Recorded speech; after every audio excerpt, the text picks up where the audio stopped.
Actually, today we are reviewing the brand new ElevenHobby P-51 Mustang, which I have got here in front of me.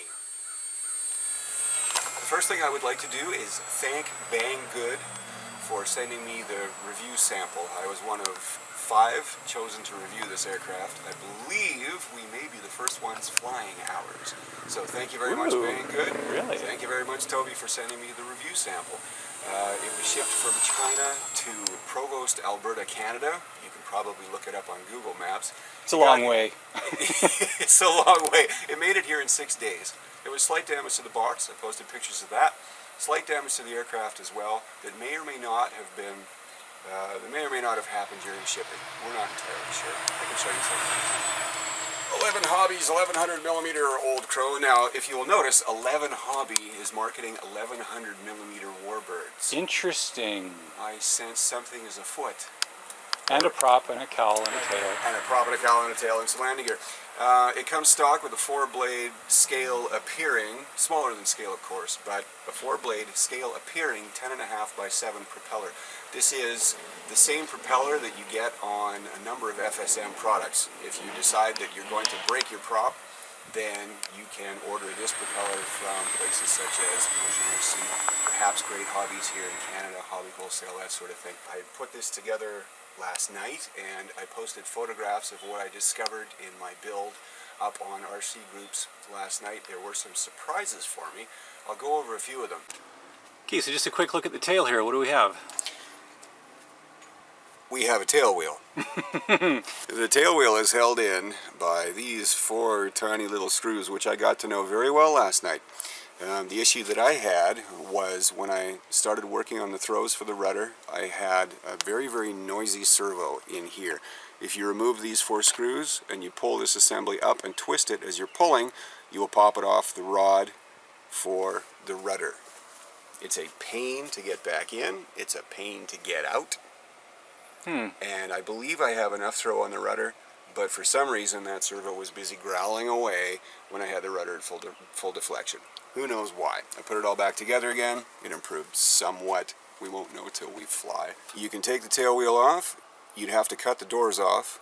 You'd have to get this assembly out of the aircraft. The tail wheel is attached on the top of the servo. One other interesting feature, the servo for the elevator is right here in the tail. You see how short this rod is. That will make things perhaps a little bit more sprightly when it comes to flying, but, and here's one thing that I really like about that. If we compare that to what's going on in the doll has a control rod that runs from here all the way up to a servo somewhere in here. If you fly year-round, as we do, you will encounter you will encounter some drastic trim changes for the simple reason that metal and foam expand and contract at completely different rates. And the shorter that control rod is, the less chance you've got to have drastic trim changes take place from one season, or even, because it's Canada, one day to the next. Exactly, because your control rod isn't 2 feet long worth of control rod expanding or contracting. It's only a few inches. Yup. I also like what they've done with the elevator here, strengthened it on both sides really, really nicely. It looks like the throw is going to be even on both sides, unlike some older models where you've got the control horn on one side and it's going to be more responsive on one than the other side because the elevator is bending in the middle. Yeah, because there's only a foam joiner. One area where ElevenHobby knocked this ball out of the proverbial park is the way that the stab actually attaches to the fuselage. There's one carbon rod that goes right the way through. You put that in, you slide on your stabilizer halves, you drop in a screw here, you drop in a screw there, and you tighten those up. And mine came with some compression right out of the box. There's a little bit of compression damage here, bit of a wrinkle there. I also noticed along the top of the wing, your right wing. What's that all about? In packaging, this wing is packaged so that the upper surface of the wing actually comes in direct contact with the horn for the rudder. And that's what that damage is all about, and that's where it came from. But apart from that, that was the only significant damage to the aircraft. I was really, really impressed with the packaging. And I'm really impressed with the look of it. And one thing that everyone has said about it, and that I must agree with, is the fact that the paint on this is fantastic. Very good paint adhesion, because if you look at the doll here, you can see where it's been getting a lot of handling. The paint on the doll will come off just on my fingers with handling. However, the doll is a doll. It's Old Faithful, which is why we brought it along, so we can compare the two when we fly them. The marks here on the wing were put on by myself at the center of gravity so that I don't have to guess in the future. Some of the scale features: we have a nice spinner, we have a nice prop. The exhausts, they look good. The vent on the cowling looks good. One very curious thing about this plane, though, is that there is no plastic cowl. Yep, that's absolutely correct. It's foam right out to the spinner. If you're good at repairing damaged foam, this won't be a problem. Frankly, I like the look of it because it means that there is no cowl break here with screws sticking out of the plastic.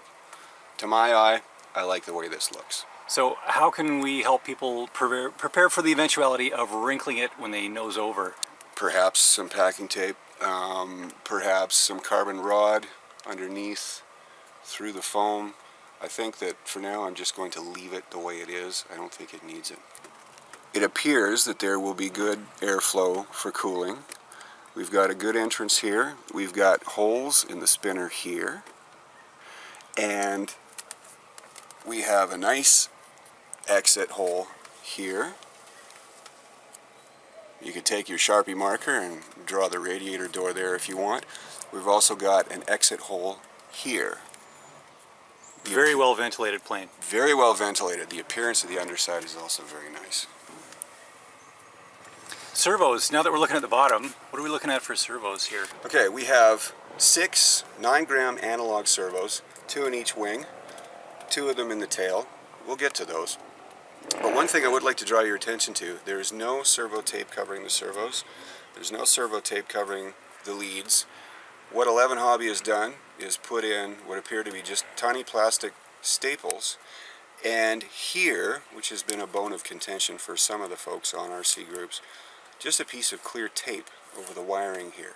This can all be fixed with a silver Sharpie if you want to color that, with some tape, with some paint. It's not a big issue. It's just something to be aware of. The aileron horn, flap horns, these have not been painted. They've been left white. The clevises will not take an awful lot of abuse, so when you do make adjustments to your control surfaces, make sure that you unclip it once. Make your adjustments when you've got it together. Clip it closed once. You might get 2 out of it if you're lucky. They're fragile.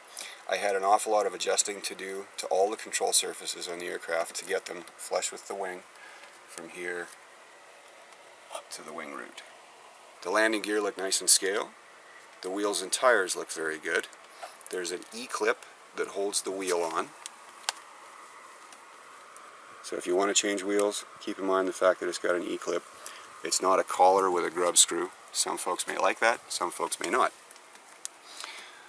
The retracts have a lovely little plastic cover here. You can whip this cover off and have a look at the retract itself. You'll see on some of the photographs that I had posted on RC groups that neither the E-Flight 10 to 15 size retract nor the free wing 10 to 15 size retract will directly bolt into the wing.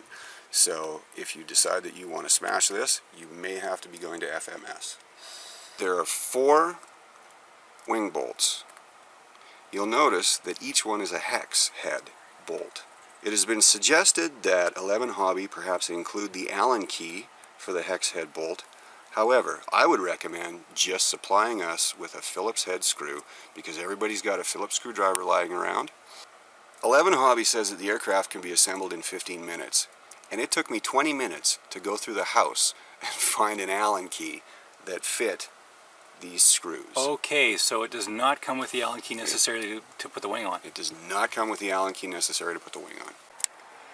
Okay, we tried to see if you could swap the ordinary Park Zone wing bolts with the one at the bottom with the one that comes with the ElevenHobby, which is the one on the top. They're not a direct swap over. You won't be able to just simply take your Park Zone wing bolt and put it in there.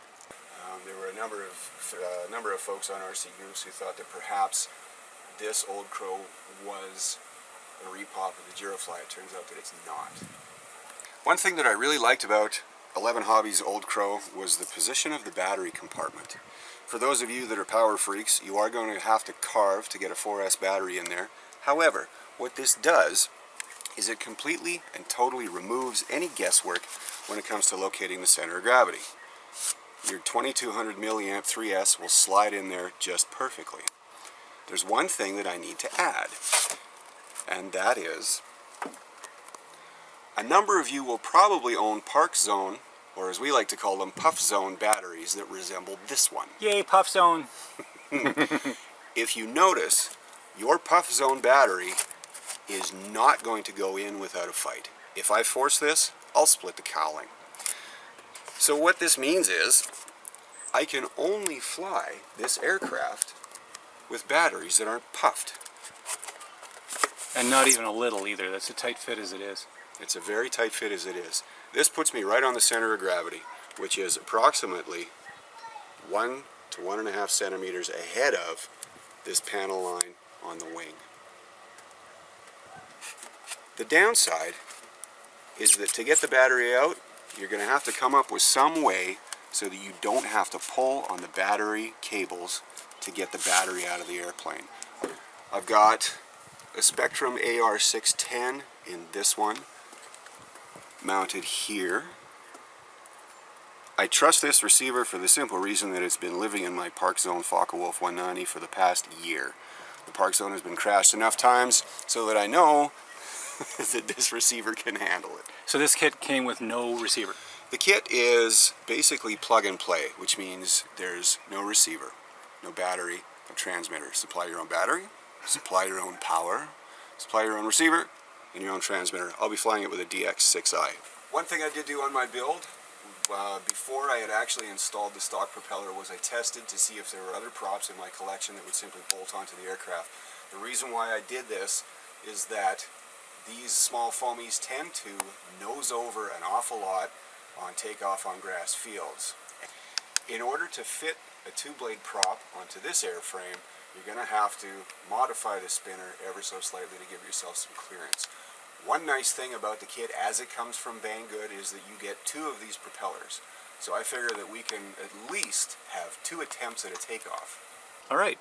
So with all that being said, let's throw this thing in the air. Oh, that's what we're going to do. Aren't we? Oh, well, okay. We should fly it eventually. You want to fly it? Well, shouldn't we? I think we should. Should we wait till winter? No, let's not. All right then.